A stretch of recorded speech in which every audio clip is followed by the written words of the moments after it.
Now, one of the things that also came to the fore, because you were saying that you didn't quite buy that argument that when people are done or when the local governments are done paying salaries in terms of local government primary health workers and also primary school teachers, depending on the number of schools that they have in these localities or in their localities, they usually have little or nothing left to take home.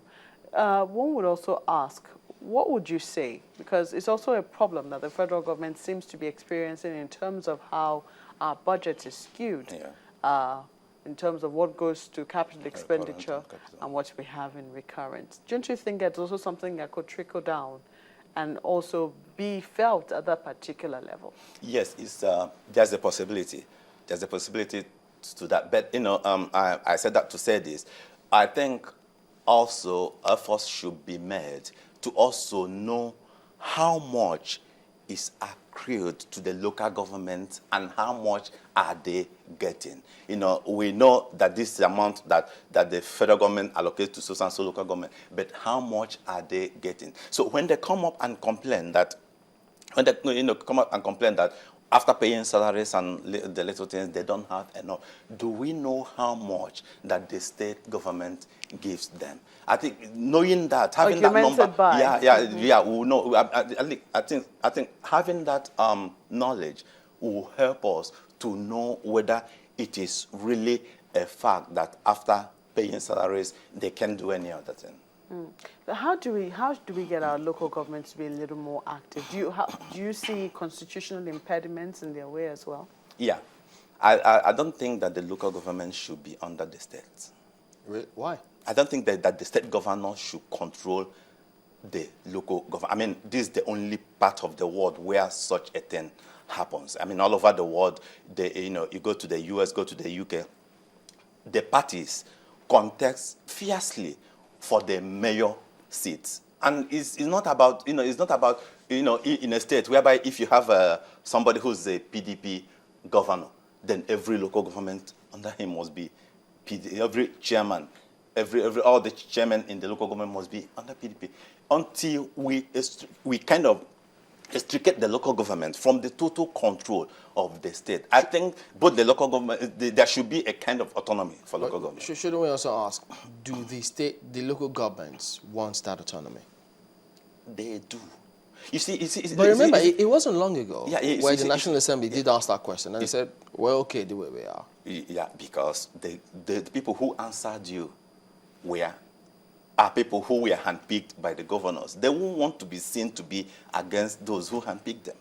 So you don't expect them to come up and say, we want autonomy. But if you say it, you want autonomy, by the time you come back, you won't have your office again. So do you think it's something that the National Assembly should have gone on ahead with, sure, in spite of the objections? Sure. It should be part of the, now we have the national conference. I think that should be part of the process of restructuring the entire system. The way we are operating is so, it does not give room for proper development. Because you talked about how there's a lot of focus on the federal government. Instead of it was about 2 days ago we had a guest here, and I asked that question as to if, in spite of the focus on the federal government, would we say that we're getting the level of accountability that we desire? From all parastatals or ministries in the federal government? I don't think I wouldn't say that we get the level of accountability that we desire. But I think that this issue that the Minister of Finance has raised, asking Nigerians to start asking questions, not only about the local government and the state government, start asking questions about how monies that were made available are being expended. I think it's part of the comment calls for a debate, so that let's start asking questions. It's not only on the federal or state, about all tiers of government, both the federal, both the state and the local government. So that's the part of the thing we need to start asking. Nigerians need to start asking questions. If you ask now, so I will tell you that 80% of Nigerians don't even know who their local government chairman is. They don't even know whether there is a councillor, whether anybody is represented. They don't. Do you know yours? Yeah, I know who my local government. Let's start from there. Yeah. But how would you describe your relationship with him or her? Yeah, I wouldn't say that my relationship with my local government chairman is all that cordial, because I found out that they are developing relationship based on people with party affiliations, which is one of the negative aspects of our politics. If you're not seen to be part of the party in power, you know that you wouldn't have that opportunity to develop a relationship. There's no room, there's no opportunity for people who don't have party affiliation. If you're neither here nor you're here, you want to relate on the issue of governance, you want to relate on, you kind of make a complaint, because I know there was a time the road leading to my street had a problem. It was horrible.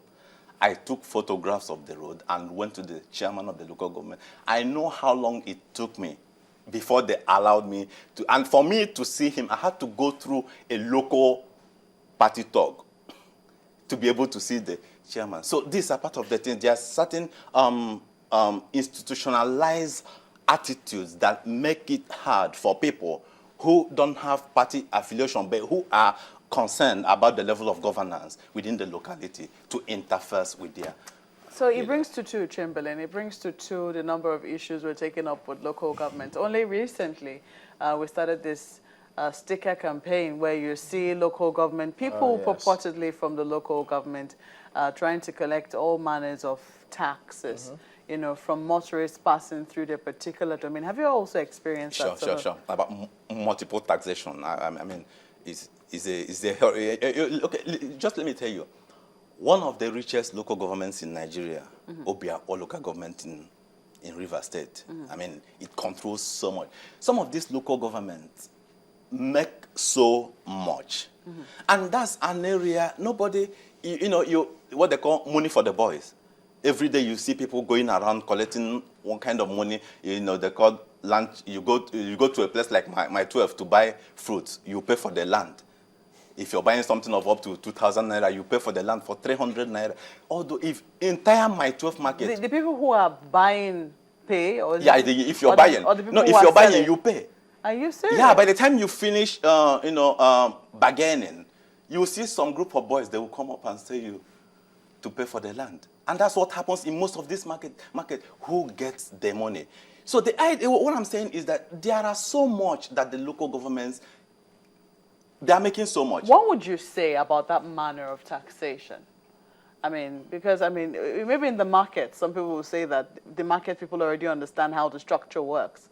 But for, say, an ordinary motorist who is going through a particular local government and is stopped, all of a sudden by people who are wielding sticks, and maybe sticks that have been primed with nails, and are forced to pay for some sticker that they know nothing about, what would you say about that manner of taxation?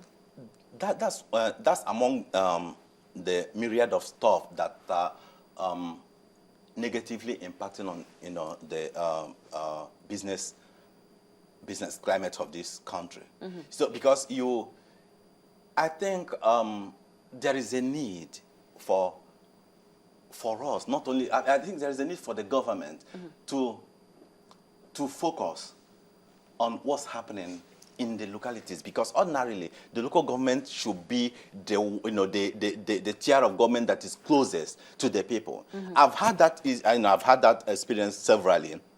You go to my market to buy stuff before people come, and there's nothing you can do. I think it's something that should be looked into. You've only experienced that in my 12 market. You've never experienced it anywhere else. I've experienced it in my 12 market, and all those sticker stuff. If you're driving towards Benue down to that bypass, by the time you see some people with nail stuff and they come and stop you, they'll ask you for radio tax stuff and all this kind of stuff. So if you're just passing through. If you're passing through, they'll just stop you. If they were to, for instance, reduce the funds that the federal government gets, would they help in any way to take away that what you may describe as too much attention on the center? Would that in any way help? It's not about reducing the fund, because even if we look at the development challenges we face as a country, you also understand that what we are getting is not enough. Yeah, but the thing is that with what we are getting, the focus should be on transparency, then accountability, not only accountability in the center, but accountability center, state, and down to the local government. But you know, there's been a lot of call lately about us practicing true federalism, Yeah. such that the federating units can actually grow properly. Yeah. Because if the center receives so much of those funds, you will always have people who are talking about the funds they are receiving, how the states need more funds. Yeah, but yeah, the center receives most of the fund, but you also know that 50% of what gets to the center trickles down to the state and the local government.